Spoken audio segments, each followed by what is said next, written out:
Okay, good morning, guys. Just wanted to add another quick video so that we could save some time at practice and so on. So anyway, level 1 defender. A level 1 defender is a basic, defender that hasn't learned how to play defense yet. And a level 4 is a great defender.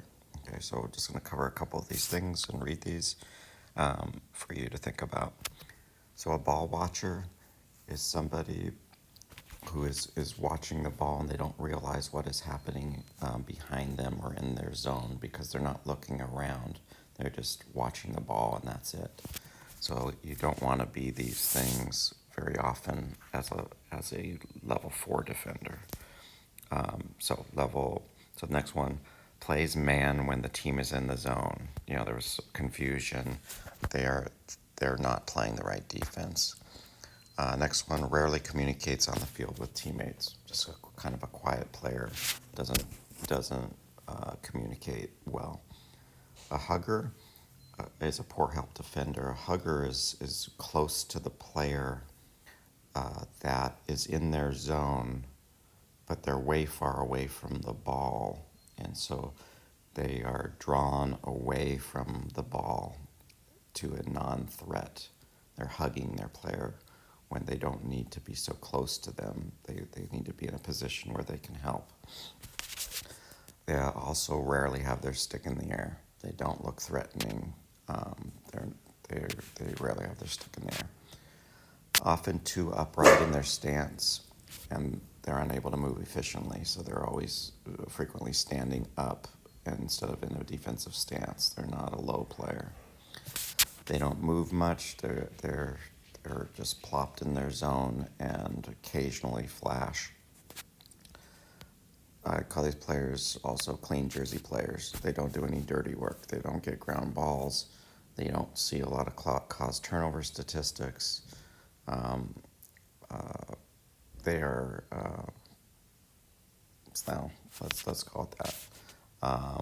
Is they aren't positive after mistakes, and they don't learn from their mistakes.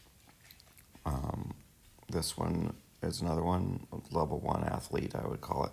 They waste time at practice. They're late. They're unprepared equipment-wise. They don't make eye contact with coaches.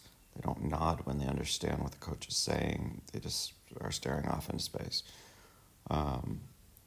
Level 4 or level 1 defenders are passive. They're not aggressive. They're afraid of making mistakes. Level 2 and level 3 defenders improve on these categories.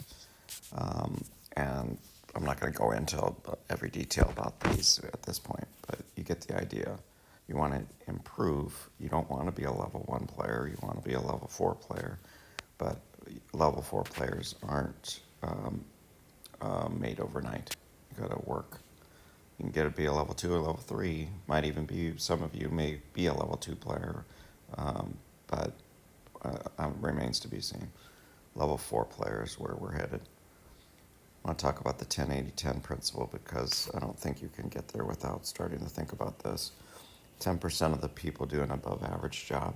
Coaches prefer these players, and you must have a team of these people to achieve at a high level.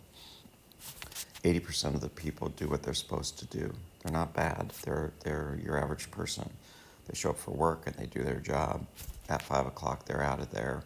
They don't do anything above what they're asked.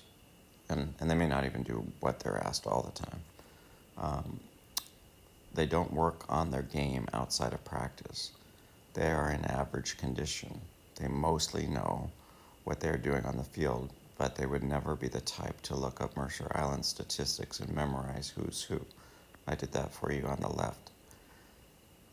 The bottom 10% in the 10-80-10 are excuse makers. They do a poor job. I like to say they may end up living in their parents' basement, smoking cigarettes and playing PlayStation. I don't like being around those excuse maker types. I prefer being around the top 10% athletes and people because they're fun to be around, and it's exciting to see them achieve at a high level. It's fine to have plenty of 80% people, but the more 10%ers you have, the the better chance you have of winning games. So that's that. I hope that helps, and I hope we have a great practice today.